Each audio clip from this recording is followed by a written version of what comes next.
See here. All right, we're live. Um, so yeah, the camera opens up in a cluttered room. A couple of candles, sort of at various points of being burnt down, illuminating a Manila folder as a halfling woman is flipping through a couple of dossiers. Uh, the first one describes someone who is magically inclined. Asher, would you describe what your character's name is? A little breakdown of what would be important to a official that was hiring you. Um, my character's name is Grant. He is a tall-ish half-elf man with slicked black hair. Um, he usually wears dark clothing with like small gold accents. For the dossier, the most important thing is he has powers from a divine origin, but he really doesn't know what that divine origin is. He Mm, just knows that he encountered something at some point, and he is probably trying to keep that minimal in his forms. all right. And as she flips this over, you see a little photograph of your character. What do they look like? Um, Tall-ish, slicked black hair, slicked back probably with like a combination of grease and sweat. He's not exactly the cleanest person. Mm, Um, right now he's wearing like a like dark button-up shirt and a like darker cloak because it's like it's a little cold out here. mm, He has leather armor on under the cloak, and he's wearing like thick adventuring boots because he hates it when his feet get wet. mm. And it's all kind of this like dark brown, oily, leathery look about him. Sweet. I was about to say swag for some reason. Swag. Cool. All right. Thank you. Uh, Flipping through the dossier next, you see this woman turns and there is a lizard folk figure with a glowing resume. Cohen, do you want to tell us your character's name, a Yeah. little bit about them? So Lyric originates from remote swamps on the surface. He was forced out of his tribe when he was 10 when he disagreed with the chief about something that doesn't matter. Since then, he's robbed, abducted, killed, and worked as a career criminal. Though he feels no connection to a life of crime, it was the best way to put his reptilian skills to use in a civilized world. Hmm. Cool. Yeah, just this glowing resume of a bunch of flawless hit jobs and thefts. And for context, he's 20 now, so he's been doing this for 10 years. Gotcha. Yeah, just starting from like a little cut purse at the beginning. Uh, Fantastic resume. It's earmarked. She goes through a couple that she isn't a huge fan of. Sort of seeing the composition of like a spellcaster and like a seasoned sneak thief. She stumbles upon uh, a bruiser. Matt, do you want to describe? Lyric. We'll go over Lyric's description in a little bit. Maybe it's in the back. Matt, do you want to describe your character? Yes, my character's name is Ryo, and he's kind of used to being the muscle of the group. His background is an urban bounty hunter, so you'll see him wearing sort of not really armor, but more of like he has kind of a cloak with like kind of a utility vest on that he keeps his or like kind of a pack on his back too that he keeps kind of his like weapons on and things like that. Mm. So yeah, he's used to being the brute of the group. And can you tell me like since you're like the muscle here, can you tell me like a moment on this resume that makes you stand out from the other people? Um,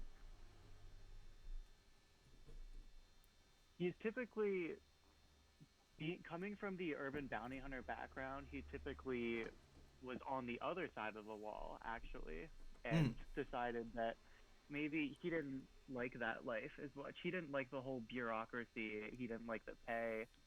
Like things were not exactly where he wanted them to be. So that's when he turned to a life of crime. So Oh, being that's rad. a or being a bounty hunter, he kind of had that like he he had connections with people within his city, so he could kind of figure out where all the good heists were, Mm. and he could, like, if he wanted to go in and like help a group steal something, he was able to figure out the best way because he kind of had that kind of background information. Sweet. I dig it. Yeah. So like sort of a government official turned criminal. I think that's right up our alley here, as she sort of says to herself, and going over, she's like, "Oh, here it is," and finds the photo of Lyric. Do you want to describe what you look like? Sure. So, Lyric is 6 foot 3 inch tall lizard folk with green scales and a blue frill on top of his head. His eyes are orange. He wears ragged clothes. He doesn't cover too much of his body aside from what's usually, expected, because that would just make him colder because he's cold blooded. Mm-hmm. Cool. All right. And a couple of days after she goes over all of these, each one of you in your residence receive a letter in the mail with a dossier, a date, and some tickets on a train to take you to the town of Cobbleburg. And during your time, all of you take a look over here, and I'm going to describe what you hear. Or, well, I guess what you read. Greetings, adventurers. Your destination is the Grand Pelorian Mission at Cobbleburg on the Dark Lake, which has been the epicenter of a recent slew of undead attacks. Your target? Head Cleric Remus Arender, a celebrated veteran of the Pelorian Crusades and third in line for the Pelorian Papacy. In addition, your quest requires you to destroy a secret laboratory where the missionaries have been delving into some decidedly un-Pelorian necromancy. Claiming that the zombie scourge requires heavy diamond material costs to combat, the mission has been charging townspeople for protection from undead armies. However, what few people know is that the mission are the very people responsible for the undead attacks.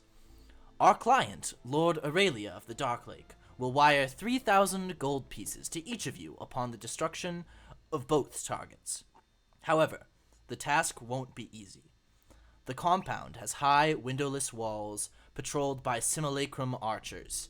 Take care to avoid being spotted by them, should they ring the church bell and put the whole compound on high alert. The front gates are reinforced adamantium, so you must figure out another way inside. Past that, it is rumored that 3 elite soldiers, wielding swords and sorcery, head the guard inside. One may think that this is a near impossible challenge, but I do know how you all love a good fight. I will leave you to prepare.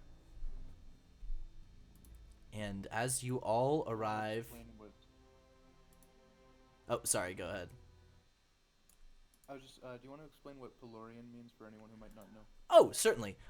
So in D&D there are a lot of religions that actually possess real divine power, and the Pelorian religion is a group of it's probably the closest analog to Christianity, and I'm playing it sort of like that in this sort of critiquing some of the historical things that the Christian church has done. The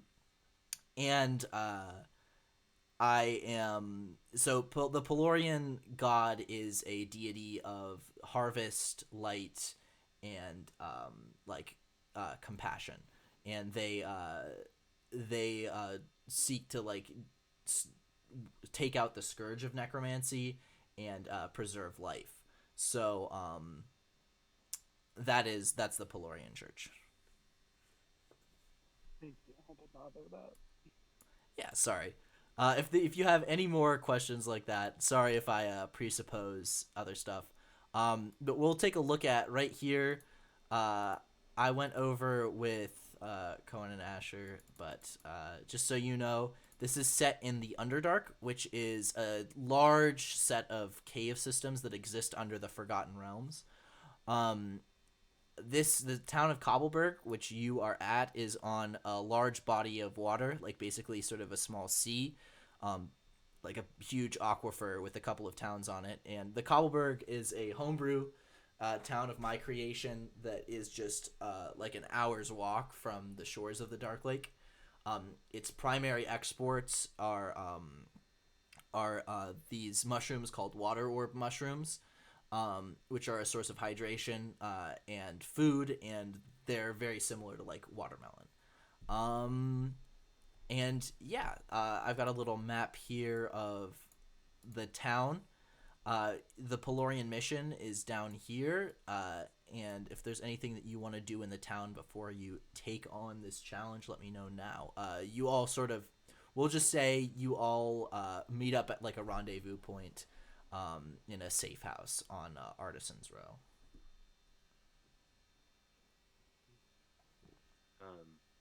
I guess as if we're like in a safe house, I think I'll probably like Grant will introduce himself and kind of be like, so are we going to take down this zombie factory together? Yes, kill zombies. Yes, it is the particularly that I master. I think I'm on the same. I don't much care for towns as wet and underground as this one. What? How? I think I'll like look around and maybe I'm trying to figure out what they do to fight. So I'll ask like, how are you inclined for combat? Are you two more magical or more?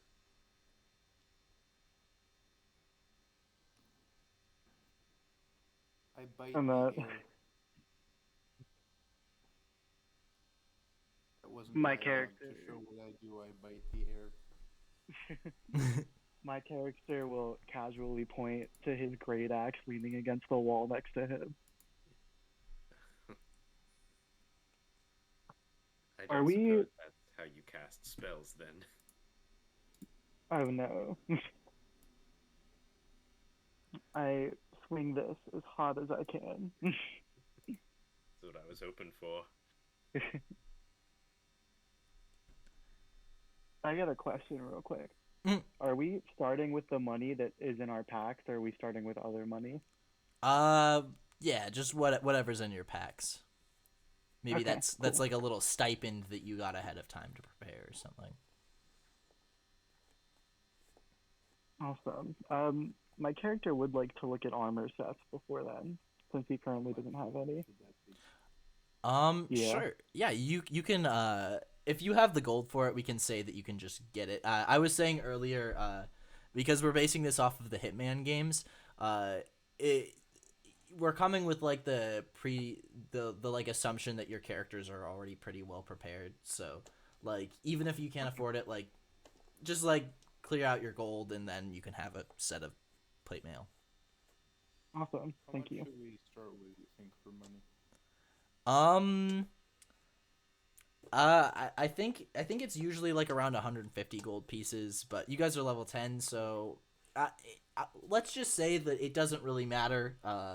And if you have anything within reason that's not a magical item, you can pretty much have.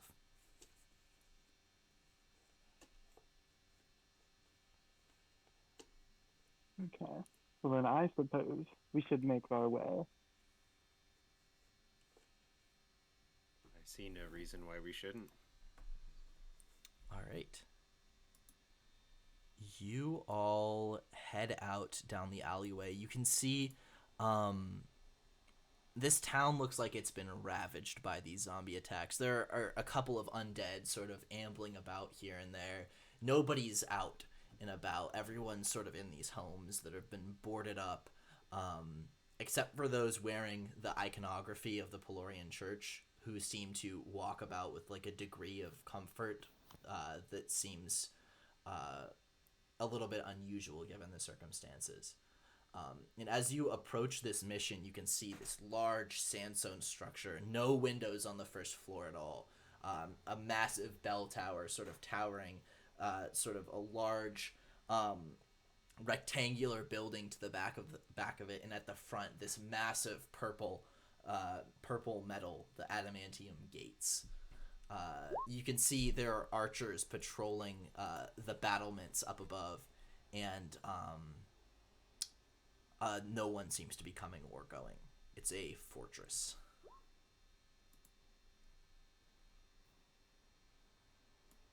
Mm. Well, well, they certainly look like they're here to spread the love of their god.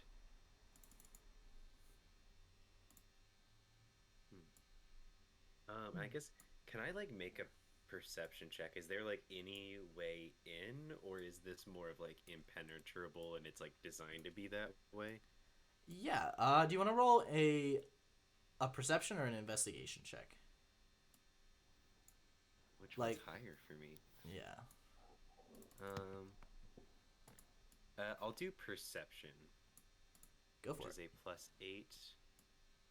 Ooh, so that is a 27 total. A 27. So, I think with a 27, you sort of stake out the building, do a couple of laps, give yourself like a half an hour to see what happens. And just towards the end, you're sort of rounding the bend around the like large rectangular building in the back, uh, and you notice some footprints leading up to a bare wall. They seemingly sort of. Wait, give me a second. You're gonna see something. Just pretend like you didn't. Uh, and yeah, it's like there are a couple of footprints like in the dust here leading up to the wall right there.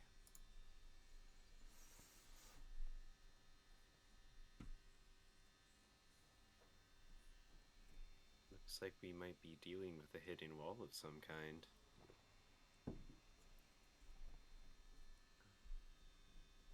Um, I I would like to kind of sort like of run at the not. wall with my shoulder. You want to run up the wall? Yeah. Okay. For reference, this wall probably about 30 feet up, and then there's a slanted terracotta rooftop with like a pretty heavy slant, and there are no windows up here.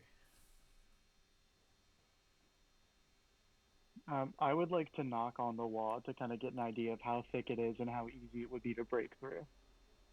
Okay, wait. Uh, yes, you can do that. I also want to make sure, Cohen, I'm not ignoring your thing. I was just giving you a little bit more context. No, gotcha. Yeah, Um, never mind. okay, gotcha. Yeah, go for it. Give me an insight check. Got it.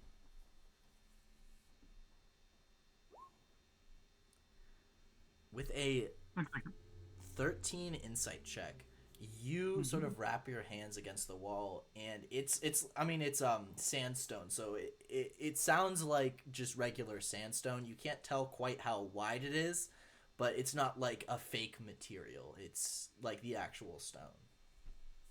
Okay.